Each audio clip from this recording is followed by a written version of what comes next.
अस्सलामु अलैकुम वरहमतुल्लाहि वबरकातुहू। महतरम नाज़रीन, ऑल इंडिया मजलिस इत्तेहादुल मुस्लिमीन के सदर बावक़ार जनाब असदुद्दीन ओवैसी साहब के पीछे पूरी इस्लाम मुखालिफ ताकतें पड़ी हैं।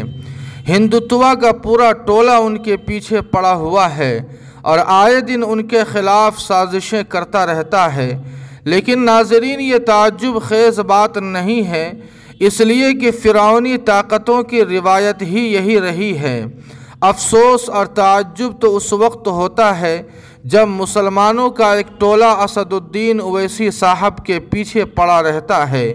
नाज़रीन, हम सब जानते हैं कि सियासत में मुसलमानों का कितना हिस्सा है, मुसलमान सियासी एतबार से कितने कमज़ोर हैं, और एक शख्स जो अपनी कौम को सियासी तौर पर मजबूत करना चाहता है, हर मोड़ पर अपनी कौम के हक़ में आवाज़ें उठाता है, लेकिन फिर भी मुसलमान असदुद्दीन ओवैसी साहब को बीजेपी का एजेंट कहते हैं। आज एक पोस्ट नज़र से गुज़रा जिसे पढ़ने के बाद गौर व फिक्र करने लगा कि आखिर मुसलमान कब होश के नाखुन लेंगे और असदुद्दीन ओवैसी साहब को अपना सियासी कायद व रहबर तस्लीम करके अपनी सियासी ताकत को मज़ीद पुख्ता करेंगे।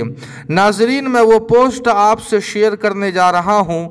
लिखने वाले ने लिखा है कि हिंदुओं को बैरिस्टर मिला तो उन्होंने महात्मा बना दिया, दलितों को बैरिस्टर मिला तो उन्होंने बाबा साहब बना दिया, और जब मुसलमानों को बैरिस्टर मिला तो उन्होंने एजेंट बना दिया। ये है इस कौम की बदनसीबी। अलगर्ज़ नाज़रीन, हम दुआ करते हैं कि अल्लाह पाक इस कौम को सही समझ आता फ़रमाए। नाज़रीन, इस ख़बर के मुताल्लिक़ आपकी क्या राय है, कमेंट करके हमें ज़रूर बताएं। वीडियो को लाइक और शेयर कर दें और कासमी जीके को सब्सक्राइब करना न भूलें। वस्सलामु अलैकुम।